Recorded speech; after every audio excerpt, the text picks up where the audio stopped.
Alors on va passer à la correction des exercices qui étaient à faire pour aujourd'hui. Il y en avait pas mal, 7 exercices, donc ça va prendre un peu de temps. Alors, pour l'exercice 1,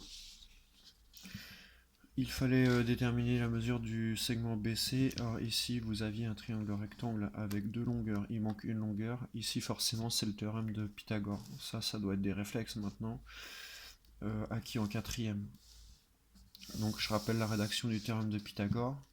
Vous êtes obligé de préciser que vous avez un triangle rectangle. Vous l'oubliez, moins 0,5. Vous oubliez de citer le nom Pythagore, moins 0,5. Et ensuite, vous pensez bien à placer l'hypoténuse en premier.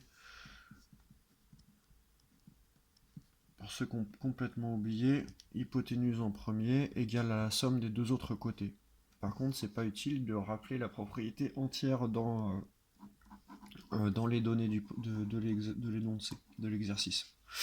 Donc simplement citer le théorème de Pythagore et pas besoin de le réciter complètement mot à mot. Ensuite, vous remplacez les lettres par des chiffres par les nombres correspondants. Vous calculez. À la fin, vous avez une inconnue BC dans une somme. Du coup, vous pensez à la soustraction. Et vous trouviez BC égale 2 cm. J'avance avec le petit 2. On voulait trouver la longueur AN. Alors ici, AN, c'est cette longueur-là. N'hésitez pas à griffonner sur votre schéma. Ça permet de mieux voir. Et puis ensuite, pour la question suivante, c'est AM. Donc ici, ça va être du théorème de Thalès. On le voit, en fait, quand vous avez ce genre de figure-là, avec deux triangles imbriqués l'un dans l'autre, 99% du temps, c'est du théorème de Thalès qui est dedans. Donc j'ai présenté le début. Il faudra toujours présenter comme ce qu'on a vu dans la partie cours, dans les exemples. Donc vous avez des points alignés dans le même ordre, des droites parallèles, et ensuite d'après le théorème de Thalès. Dans certains livres, à la place de la première ligne, vous voyez des droites séquentes. C'est normal, il y a deux façons de présenter le théorème de Thalès. Et vous avez le droit de présenter avec droite séquente à la première ligne. Alors, c'est parti. Quand vous faites le théorème de Thalès, du coup, il va falloir écrire vos trois quotients.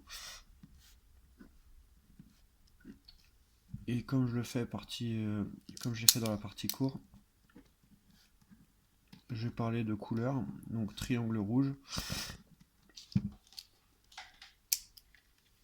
et triangle vert en bas.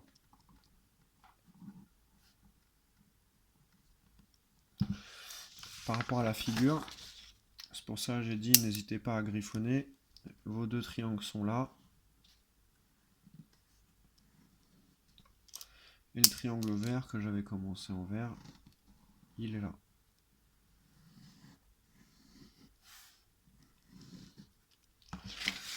Par conséquent, après, c'est plus simple quand vous faites votre théorème de Thalès.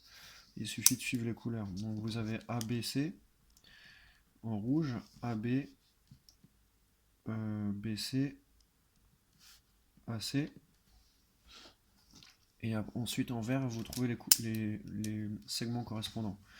Donc en rouge, je vois AB, je vois ma figure AB. AB correspond à ma figure en vert au segment AM.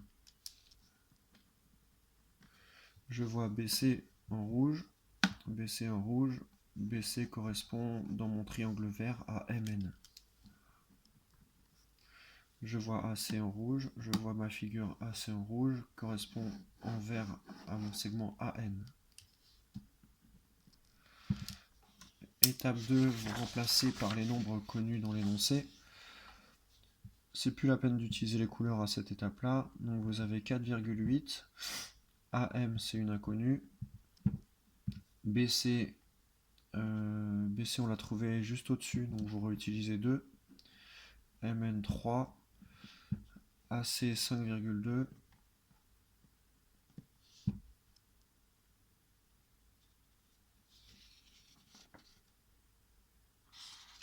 Et AN, c'est l'inconnu. trouver les deux inconnus, donc on va faire nos deux produits en croix. Et on aura les deux réponses aux deux questions d'un seul coup. Donc AN pour la question A, c'est cette partie-là. On suit la flèche, on écrit les trois nombres dans l'ordre. Point de départ de la flèche 5,2, deuxième nombre de la flèche. Vous voyez la flèche, elle fait comme ça. Deuxième nombre rencontré 3, troisième nombre rencontré 2.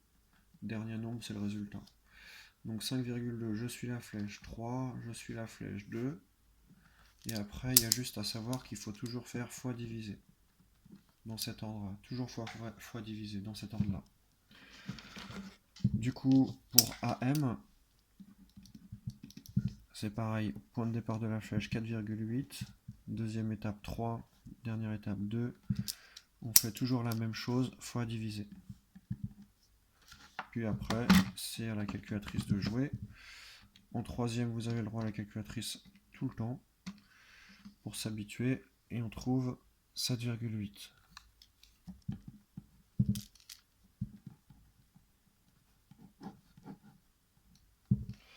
Et pour le deuxième, on trouve 7,2.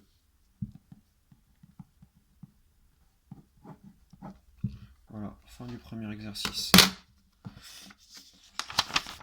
On passe au deuxième.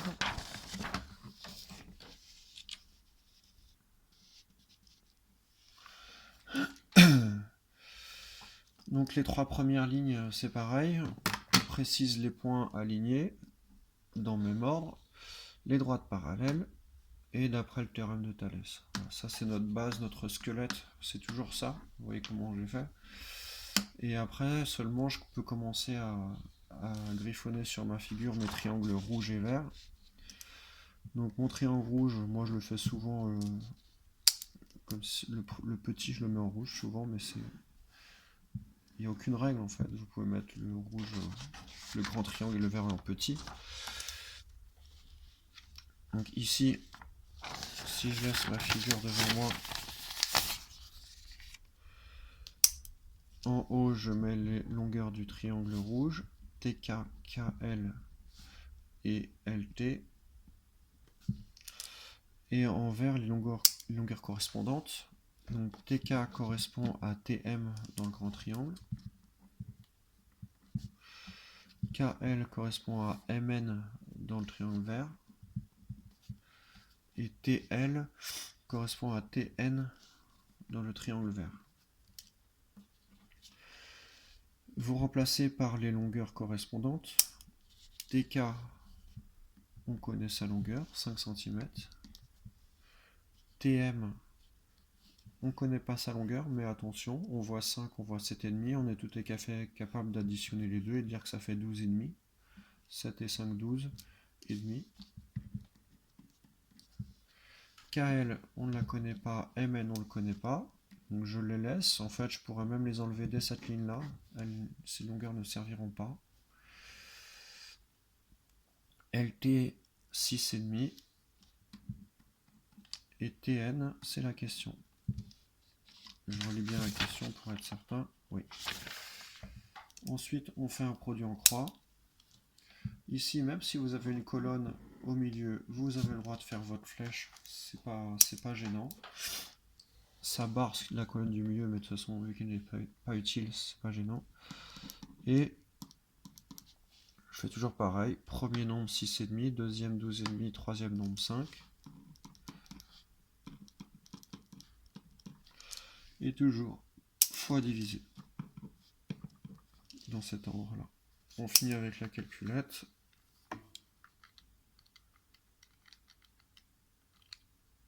On trouve 16,25.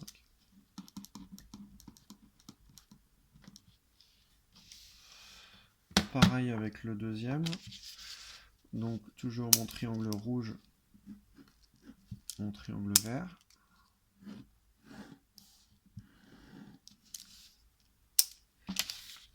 Vous avez en rouge le triangle ABBD AD, les côtés ABBD AD du triangle ABD, et en vert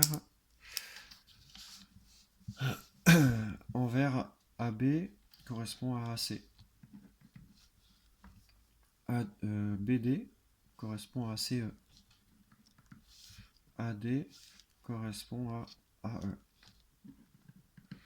Oui, je fais sans arrêt des allers-retours entre la figure et ce que j'écris.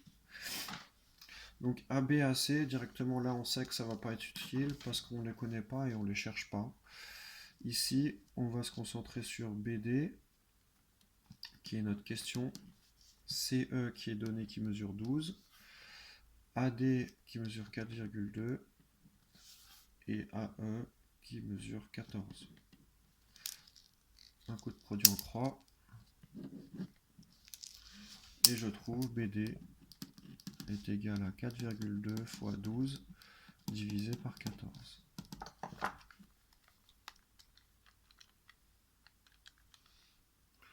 On trouve 18 cinquièmes, ce qui fait 3,6 cm.